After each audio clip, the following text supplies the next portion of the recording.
এই মহাগ্রন্থ আল কোরআনে সূরা বাকারার 183 নম্বর আয়াতে আল্লাহ রাব্বুল আলামিন বলেছেন, ইয়া আইয়ুহাল্লাযিনা আমানু কুতিবা আলাইকুমুস সিয়াম কামা কুতিবা আলাল লাযিনা মিন ক্বাবলিকুম লাআল্লাকুম তাত্তাকুন। ওহে বিশ্বাসীগণ, তোমাদের উপর রোজা ফরজ করা হয়েছে।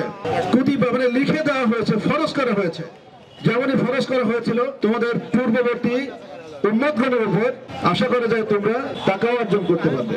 পূর্ববর্তী উম্মতগণের উপরও ফরজ করা হয়েছিল। সূরা বাকারাতে 183 নম্বর আয়াতে বলা হচ্ছে, পৃথিবীর প্রথম মানুষ হযরত আদম আলাইহিস সালাম রমজানের 13, 14 এবং 15 তারিখে রোজা রাখতেন।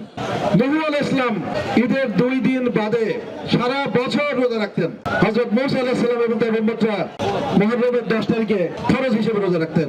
হযরত দাউদ আলাইহিস সালাম উনি একদিন রোজা রাখতেন, একদিন ছেড়ে দিতেন। এইভাবে করে সারাটা বছর রোজা রাখতেন, 2 ঈদের দিন ছাড়া। হযরত ঈসা আলাইহিস সালাম এবং তার উম্মতরা একদিন রোজা রাখতেন, 2 দিন ছেড়ে দিতেন। এইভাবে করে সারা বছর রোজা রাখতেন। আর আমরা রোজা রাখি রমজান মাস 30 দিন। এই রমজানের উদ্দেশ্য হচ্ছে, আল্লাহ রাব্বুল আলামিন বলেছেন, এই রমজানের তাকওয়া অর্জন করতে হবে।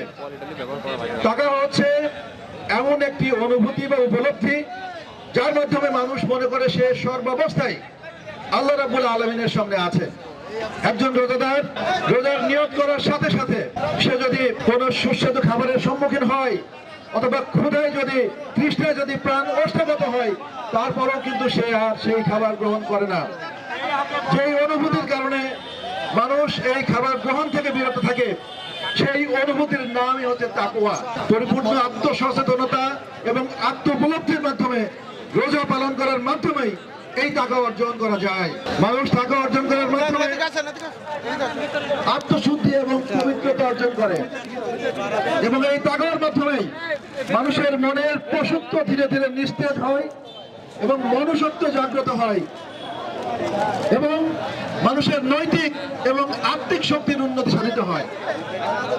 মানুষের মনের যে পাশবিক ইচ্ছা এবং যে জৈবিক অভ্যাস থাকে, সেই জৈবিক অভ্যাস থেকে মানুষ নিজেকে মুক্ত করে এই জৈবিক অভ্যাস সমূহের মধ্যে শৃঙ্খলা এবং সুস্থতা মানুষ সাধিত করতে পারে। মানুষের ব্যক্তিগত, সামাজিক এবং রাষ্ট্রীয় জীবনে যত অন্যায়, অবিচার এবং অবক্ষয় আছে, এই তাকওয়া অর্জন করার মাধ্যমে সেই অন্যায় এবং অবিচার রোধ করে দেওয়া সম্ভব।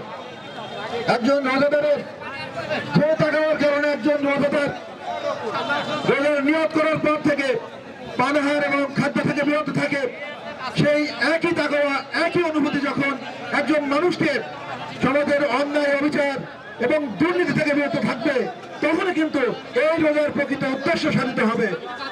বন্ধুগণ, আমরা যারা রাজনীতি করি, আমরা একটা সুখী, সুন্দর এবং উন্নত সমাজ গঠনের জন্য আমরা রাজনীতি করি।